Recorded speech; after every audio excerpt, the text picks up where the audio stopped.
एक ऐसे फ्यूचर की कल्पना करो जहां तुम्हारी बॉडी एक कार जैसी है। जब वो खराब हो जाए तो तुम उसे बस बदल देते हो। क्या होगा अगर तुम्हारी यादें, सोच और पर्सनालिटी को एक नई बॉडी में या यहां तक कि एक मशीन में ट्रांसफर किया जा सके? ये सिर्फ साइंस फिक्शन नहीं है, ये एक असली सवाल है जिस पर साइंटिस्ट रिसर्च कर रहे हैं। सपना, अपनी चेतना को अपनी नाजुक बॉडी से अलग करना, सच्ची अमरता हासिल करना, माइंड ट्रांसफर या कॉन्शियसनेस अपलोडिंग, ये आइडिया है कि तुम्हारे ब्रेन के हर कनेक्शन को मैप किया जाए और उसे कॉपी किया जाए, जैसे कंप्यूटर्स के बीच फाइल इन ट्रांसफर करना। लेकिन इससे पहले कि हम ये कर सकें, हमें सबसे बड़े सवाल का जवाब देना होगा। चेतना आखिर है क्या? क्या ये सिर्फ न्यूरॉन्स का फायर होना है या कुछ और? डिजिटल अमरता के रास्ते में ये पहली और सबसे बड़ी बाधा है। एक दिमाग को एक बॉडी से दूसरी बॉडी में ले जाना कोई नई बात नहीं है। साइंटिस्ट्स ने ब्रेन ट्रांसप्लांट की कोशिश की है। 1950 के दशक में सोवियत साइंटिस्ट व्लादिमीर डेमिखोव ने 2 सिर वाले कुत्ते बनाए। 1970 के दशक में डॉन रॉबर्ट वाइट ने एक बंदर का सिर ट्रांसप्लांट किया। ट्रांसप्लांट किए गए सिर देख सकते थे और रिएक्शन दे सकते थे, लेकिन वे पैरालाइज्ड थे। कोई भी स्पाइनल कॉर्ड को फिर से कनेक्ट नहीं कर सका। इंसान की स्पाइनल कॉर्ड बहुत कॉम्प्लेक्स होती है और इसे फिर से जोड़ना अब भी नामुमकिन है। अगर हम ऐसा कर भी पाते तो इम्यून सिस्टम शायद ट्रांसप्लांट किए गए ब्रेन को रिजेक्ट कर देता। ये चुनौतियां ब्रेन ट्रांसप्लांटेशन को थ्योरी के दायरे में रखती है। कुछ लोग प्रोग्रेस का दावा करते हैं, लेकिन मेनस्ट्रीम साइंस को इस पर शक है। रिस्क बहुत ज्यादा है और एथिकल सवाल बहुत गहरे हैं। नई बॉडी किसे मिलेगी? उनके क्या अधिकार होंगे? दिमाग और बॉडी बहुत गहराई से जुड़े हुए हैं। बदलना उतना आसान नहीं है जितना लगता है। चूंकि दिमाग को मूव करना इतना मुश्किल है, इसलिए साइंटिस्ट्स अब माइंड अपलोडिंग पर ध्यान दे रहे हैं। आइडिया, तुम्हारे ब्रेन के हर न्यूरॉन और कनेक्शन को मैप करना, तुम्हारा कनेक्टोमी, और इसे कंप्यूटर पर सिम्युलेट करना। तुम्हारा एक डिजिटल वर्जन एक वर्चुअल दुनिया में जाग सकता है। तुम्हारी यादें और पर्सनालिटी जस की तस रहेंगी। एक तरीका, स्लाइस एंड स्कैन।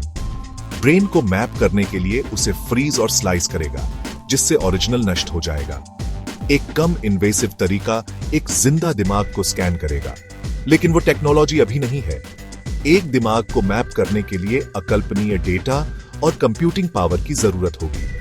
फिर भी टेक्नोलॉजी तेजी से आगे बढ़ रही है और जो आज नामुमकिन लगता है वो जल्द ही हकीकत हो सकता है।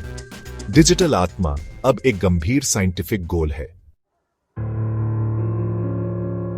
कल्पना करो कि माइंड अपलोडिंग काम करती है।